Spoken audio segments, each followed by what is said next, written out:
Trained such athletes as George St. Pierre, David Loiseau, Rashad Evans, Nathan Marquardt, and a slew of other UFC fighters, as well as the Canadian national wrestling team, celebrities all over the world. What's great about these techniques is it's not only great for the elite athlete, but can be used on a beginner, intermediate, and advanced levels. So in this DVD, I'm going to be going over foam rolling, active dynamic warm-up, our power sections, our strength sections, and conditioning. And I will have a special section just based on circuits derived for fighters and metabolic circuits for your everyday client.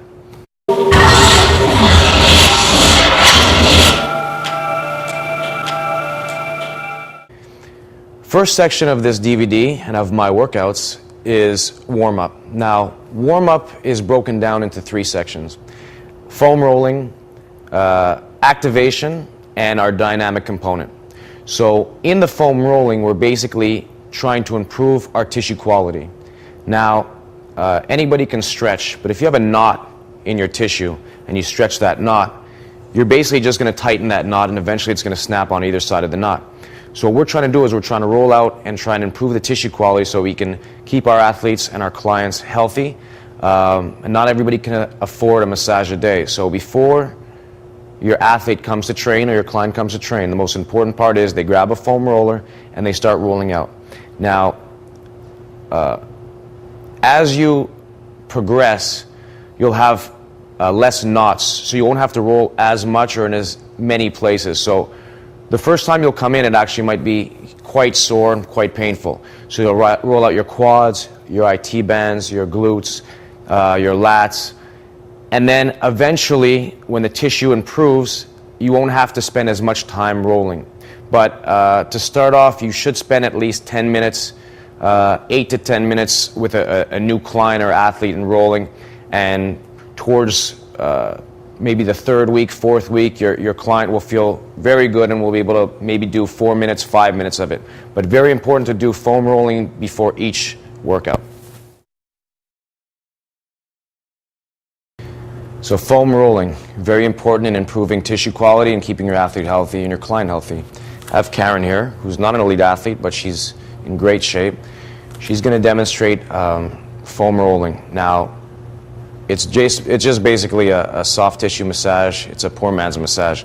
So you're going to go over the areas that are a bit more knotted up. So quads, IT bands, calves, glutes, hamstrings, and then eventually it'll start feeling better and you'll be able to spend less time on each area. So Karen's going to go ahead and normally we always start with the quads, or she's going to start with the glutes.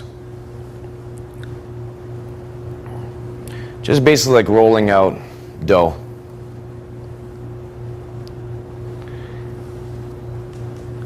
Now, in the glutes, you can actually put one foot on one knee, cross it, put that hand on that ankle. You can get a bit in deeper and turn over to that side.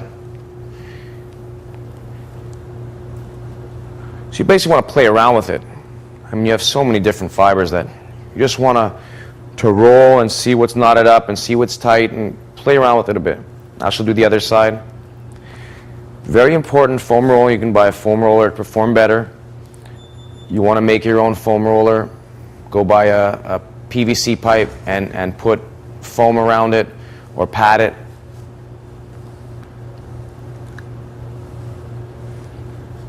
Then she can move down. We don't usually play around with the lumbar spine too much, so she's going to go to her upper back. Tuck the elbows in.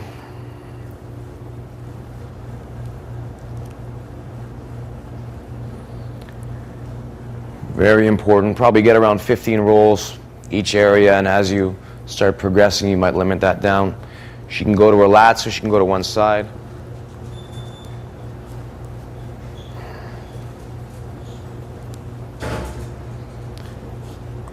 Very important before every workout.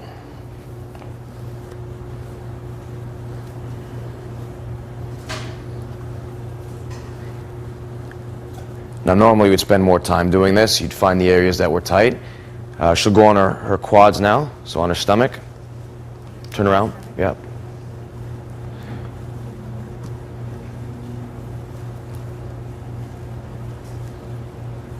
up and back. Normally that's the easiest thing to do, so then she would go to her IT band, she'd turn to the side. If you're very tight and very knotted up, you would put one foot over. If you can handle it, try putting both feet together and try putting all your weight on put your legs straight. Yeah. Put all the pressure all the way to your quads. So Karen's obviously tight there. She obviously has knots. She might have a bit of DOMS from a workout prior. She actually worked out this morning. So, and switch sides.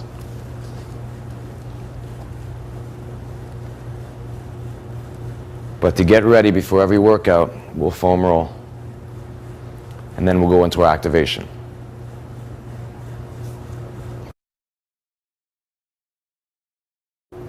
Activation. Activating is like starting your car in the winter before you go drive it. It needs to be warmed up. So basically what we're doing is we're stimulating the body and we're warming it up and activating it so that we don't get injured when we start and that we already feel warmed up and ready to go on to when we're actually going to do our power movements. So activation, we're going to activate through patterns. We're going to do a glute activation, lunge sequences, and we're going to go through a whole array of movements that will get your body stimulated for the workout to come. Now, dynamic warm-up is after we've finished activating, we're going to go a bit faster. So we're going to get that engine really revved up. So we're going to throw in some skips, some cariokas, really get a lather going, get yourself really warm, maybe a bit of sweat, so that you're really ready when it's time to do your plyometrics, your rope pulls, your Olympic lifts, whatever may come. I want you as warmed up, as activated as possible, so you're ready to perform to your utmost abilities when it's time to actually start touching weights.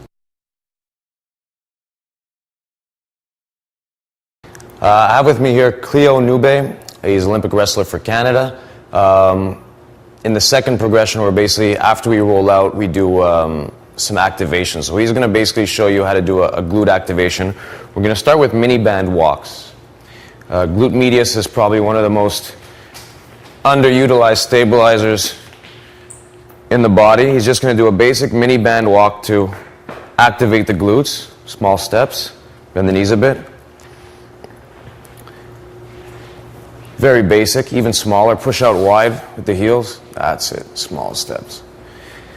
Now, if you want to spice it up a bit, we can do some ladder drills at the same time. So he'll go a 2 in, 2 out.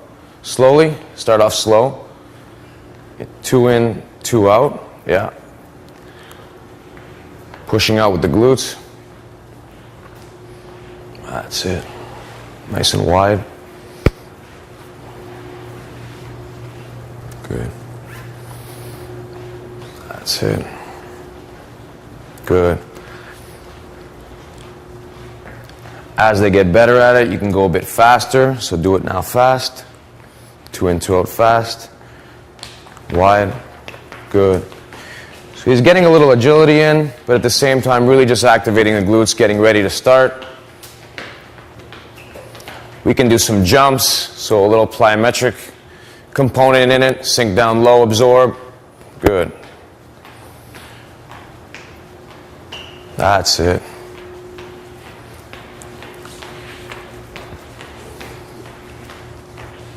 And rest. Good. So his glutes will be on fire.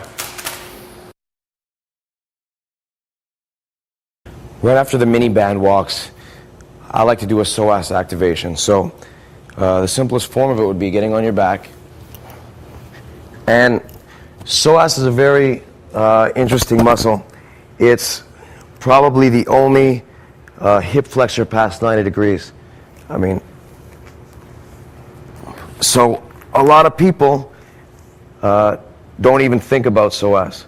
But what we want to do is flex the knees past 90, push one leg out, and try and keep this knee isometrically contract. So your actual psoas is contracting. Come back in, do the other side. So we're actually going to go, you can start people off with protocols of 5-second holds, 5 seconds, 5 times each side, and build them up. This is a blue elastic from Perform Better. You can go black elastic once they get stronger. If they're not strong enough, you go green elastic. But you'd want to basically progress them up to a black elastic to where there's more resistance. You can do an exercise on a bench, basically lifting your foot off a bench, holding it 5 seconds, come down, and build that contraction up. But you'd want to activate psoas in some certain way before you start. So we'd go mini band walks to activate the glutes. We just go right back to our backs right after. Do psoas, and then we'll go into the inchworm lunge sequence, and then we'll just dynamically warm up with the skips, the carioca, the leg swings, and so on. Okay, so we've gone over some of the exercise and the activation. Now, there's 1,000 exercises you could do to activate. We've cut it down a bit. Every athlete's different. So what I'm going to be showing you here is not necessarily what you should be doing, but it's definitely part of what you should be doing.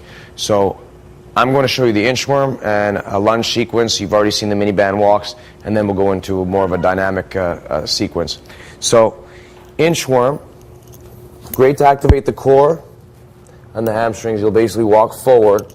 Now, many people can walk forward even further, but you'd want to actually challenge the core, tippy toe up, get a good stretch, walk forward again, and then keep going in that same line. If you don't have a big space, just come up and back, up and back.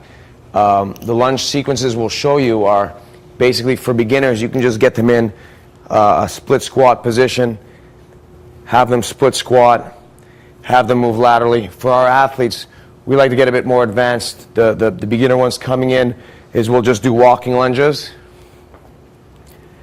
and we'll do lateral lunges.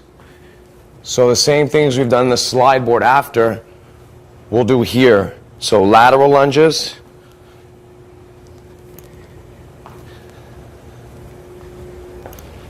we've gone linear.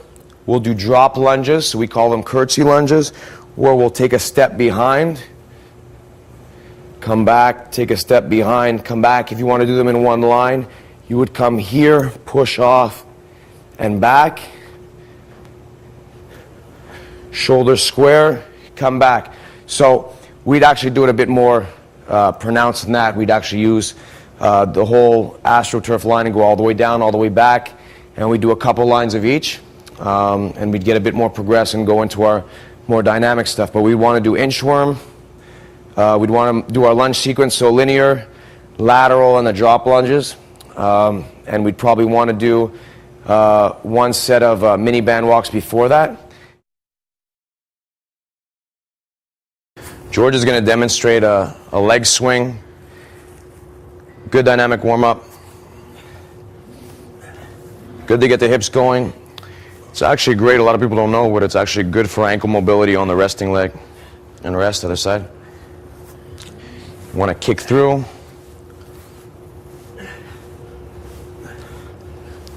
And rest. Now George might go into a set of skips. So come here, we'll do our skips, bent leg, and then we'll go straight leg. So we're going to get fast with them. We're going to activate. I'm going to skip, then we're going to go straight leg. And rest. Good way of dynamically warming up. Carioca, we'll put somewhere in our dynamic section, so probably after skips. Good at warming up the groin, good at starting the engine.